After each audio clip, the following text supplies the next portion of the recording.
Today we're going to be diving into three powerhouse products from HashiCorp, which are Terraform, Packer, and Vault. Now, when it comes to cloud infrastructure, cloud engineering, even DevOps engineering, these tools have changed the game for a lot of people, and they're in a lot of engineers' tech stacks. And as years have gone on, in my time in working on cloud computing, they have only become more popular. Now, the first one we're going to be talking about is Terraform, which is infrastructure as code. And if you're in the cloud space, you probably have heard of it. It allows you to define and provision your infrastructure as simple as possible with declarative and readable code. Now, you're probably wondering, why is that important? Why would someone need to write code to provision their infrastructure?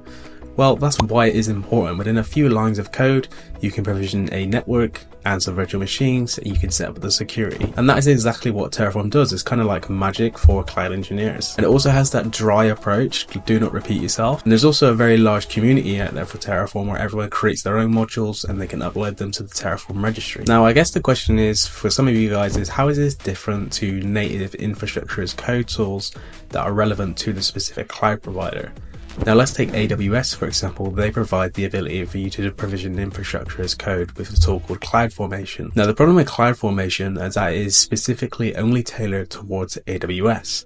Terraform is completely different because it is cloud agnostic. Now, as Terraform is cloud agnostic, you can use it on many other cloud providers. You can use it on AWS, you can use it on Azure, you can use it on GCP. Now, this flexibility is huge because it allows you to keep your workflow consistent.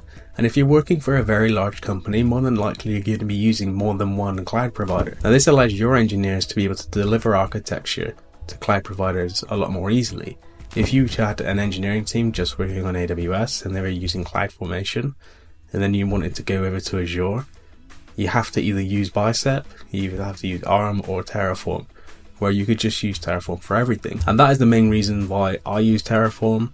I have used Bicep and CloudFormation, but they just don't do it enough for me. They're not as easy to read, they're not as easy to write, they don't have that big huge community behind them. Bicep is a lot more similar to Terraform than CloudFormation, and I do notice people that are using Azure will be more lenient towards Bicep, whereas people that use AWS, they really do not use CloudFormation at all because it's not a great tool to use. And the other noticeable difference is that Microsoft actually have a big Terraform team, and they've developed many things like the landing zone, and their Terraform team really do push out the use of Terraform as well. They're not sort of holding back on pushing that as a product even though it isn't theirs. For example, they've created their landing zone with Terraform and published the module. And next on the list is Packer. Now Packer is a tool that is all about creating machine images.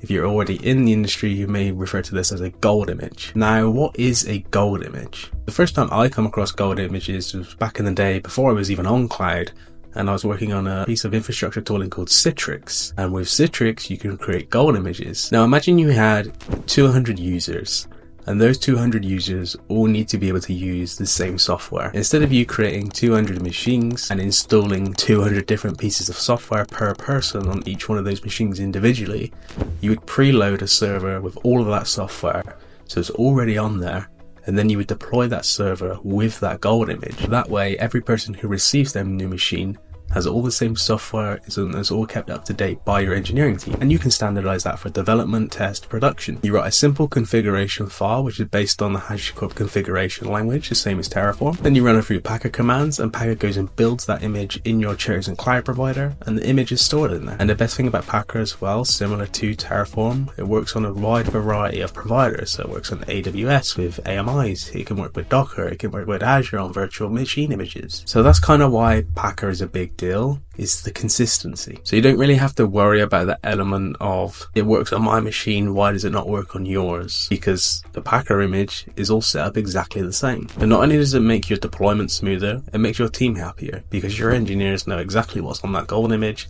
they know exactly how it's been delivered, what software dependencies have been installed, how often it's regularly updated. And once again, it's all about creating that consistent approach. Similar again to Terraform with Packer. You could use the built-in AWS tool, but you're limiting yourself by if you need to go to another cloud provider, you can't do that. So Packer is the best tool to use again. Now last but definitely not least is HashiCorp Vault. Security is a massive concern in the cloud, and Vault really has come around to save the day. Vault is all about managing secrets like API keys, passwords, certificates, you name it. It provides a secure way to store and access these secrets, and ensures they're always encrypted. And on top of that, they're tightly controlled by your engineering team.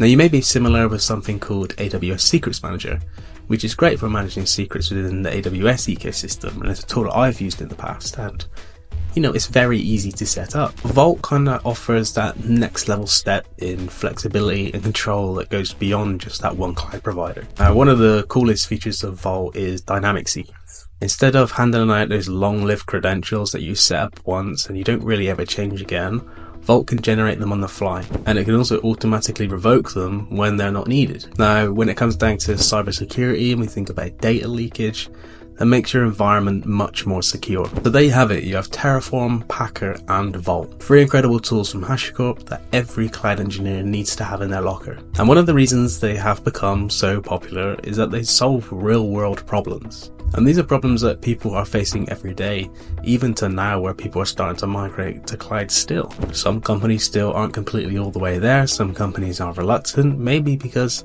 they're reluctant because they don't actually understand how to use these tools.